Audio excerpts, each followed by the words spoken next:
Assalamualaikum warahmatullahi wabarakatuh. Perkenalkan, saya Dias Agustin, mahasiswa Kebidanan Sarjana Terapan Kampus Universitas Aisyah Yogyakarta. Di sini saya akan melakukan pembahasan soal vignette yang terdiri dari 5 soal yang mempunyai tema neonatus. Nanti saya akan membahas soal dengan judul asuhan kebidanan bayi baru lahir dengan kondisi normal.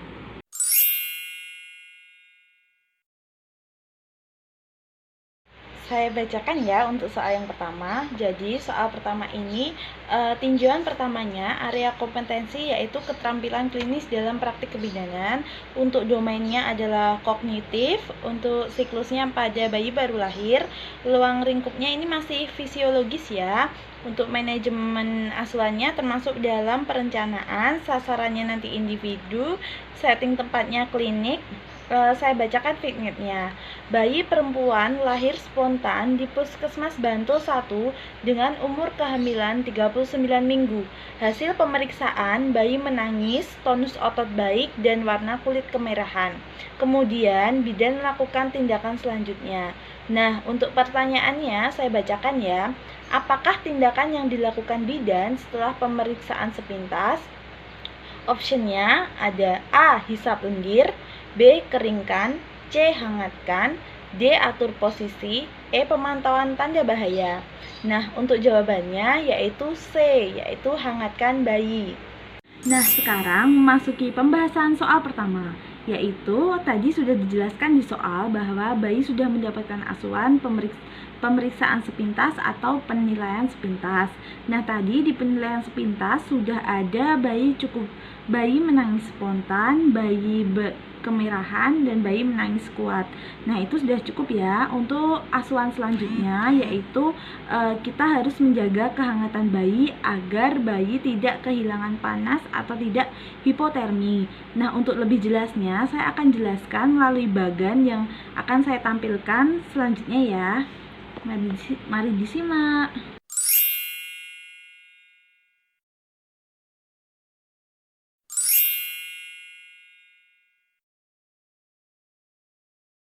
Nah, kita lanjutkan ke soal nomor 2. Soal nomor 2 saya bacakan terlebih dahulu ya.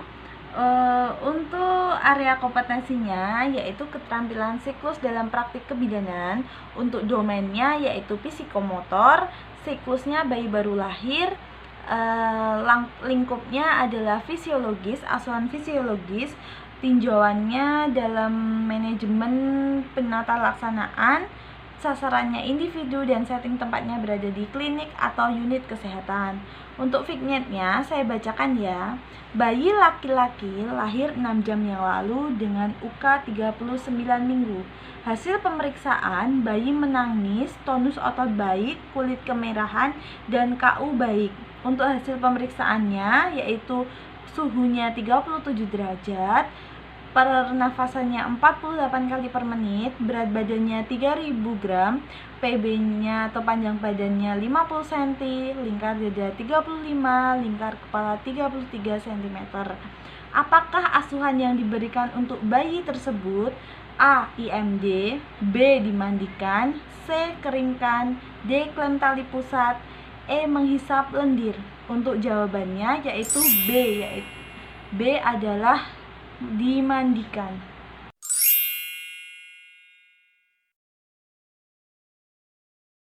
Nah, saya lanjutkan ya untuk pembahasan soal kedua. Jadi, bayi baru lahir tidak boleh langsung dimandikan. Menurut Ismawati, itu karena satu, untuk menjaga kehangatan tubuh bayi agar bayi tetap terjaga dan tidak kehilangan panas. Yang kedua, yaitu untuk menjaga gula darah bayi supaya tetap stabil. Karena apa? Karena jika bayi langsung dimandikan, itu akan menguras energi bayi, jadi bayi akan kehilangan gula darah atau bayi akan kecapean dan stres. Dan yang ketiga yaitu untuk mendekatkan terlebih dahulu antara ibu dengan bayinya, yaitu skin to skin, dan juga agar proses menyusuinya tidak terganggu, yaitu bayi dapat menyusu lama dengan ibunya, seperti itu.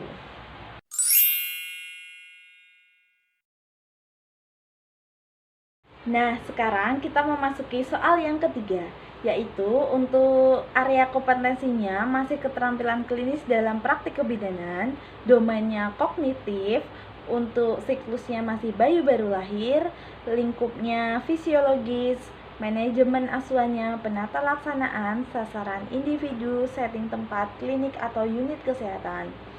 Untuk vignetnya, bayi perempuan lahir dengan spontan 1 jam yang lalu. Hasil pemeriksaan, bayi menangis, tonus otot baik, kulit kemerahan, dan KU baik. Bayi sudah melakukan IMD selama 1 jam dan tidak terdapat masalah. Selanjutnya, bidan memberikan asuhan pemberian salep mata pada bayi untuk pencegahan infeksi. Berapakah dosis obat mata yang diberikan? Nah, jawabannya A. Tetrasiklin 1%, B. Tetrasiklin 2%, C. Eritromisin 1%, D. Eritromisin 2%, E. Tetrasiklin 0,5%. Untuk kunci jawabannya yaitu A. Tetrasiklin 1%. Nah, memasuki pembahasan yang ketiga, menurut buku Panduan Praktis Kepelayanan Kesehatan Neonatal dan Maternal, di sini dijelaskan bahwa salep mata bayi ada 2, yaitu yang pertama tetrasiklin dan eritromisin. Untuk tetrasiklin pemberiannya yaitu menggunakan dosis 1%. Untuk eritromisin menggunakan dosis 0,5%. Setelah ini saya akan menampilkan contoh salep eritromisin dan tetrasiklin. Nah, jadi benar ya untuk jawabannya yaitu tetrasiklin 1%.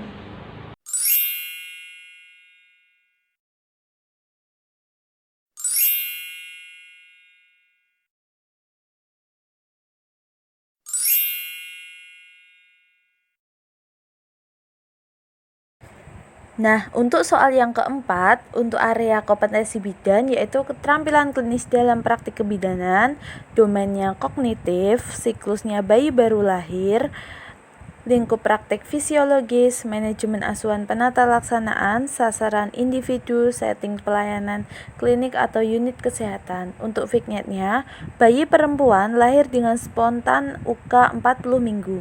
Hasil pemeriksaan sepintas, bayi menangis, tonus otot baik, dan warna kulit kemerahan.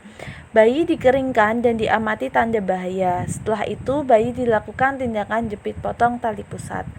Berapakah jarak waktu antara bayi baru lahir dengan proses pemotongan tali pusat? Untuk optionnya A. 1 menit, B. 2 menit, C. 3 menit, D. 4 menit, E. 5 menit. Jawabannya B. 2 menit. Nah, sekarang kita memasuki pembahasan soal nomor 4. Pemotongan tali pusat itu menunggu waktu 2 menit, yaitu untuk memberikan waktu pada saat bidan melakukan penyuntikan pada ibu, penyuntikan oksitosin. Selain itu, yaitu untuk memberi waktu tali pusat agar mengalirkan darah, dengan demikian zat besi untuk bayi juga akan tersalurkan. Nah, alasannya seperti itu ya.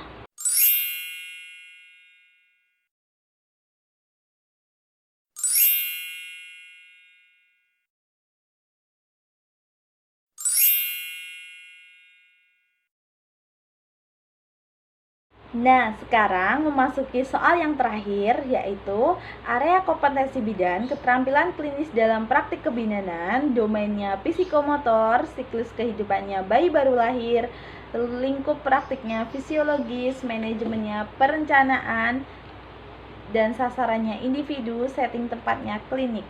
Untuk vignetnya saya bacakan ya. Seorang perempuan melahirkan bayi laki-laki dengan spontan 2 jam yang lalu. Hasil pemeriksaan KU baik, menangis, dan tonus otot baik.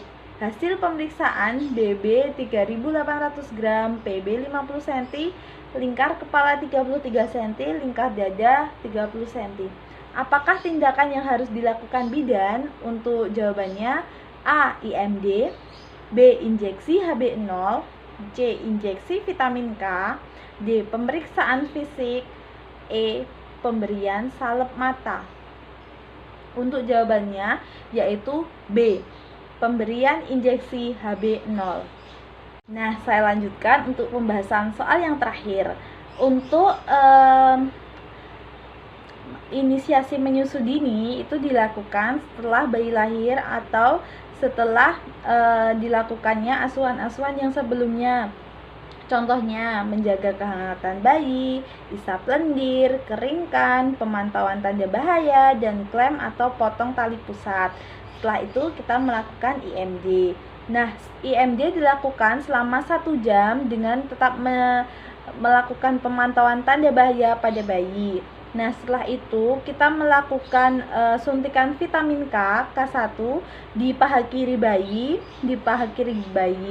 Setelah itu kita memberikan salep mata, itu pada 1 jam pertama ya, memberikan salep mata dan juga melakukan pemeriksaan fisik bayi. Nah, untuk injeksi HB0 sendiri dilakukan 1-2 jam setelah dilakukannya suntik vitamin K. Jadi setelah 2 jam kita melakukan injeksi HB0 pada bayi.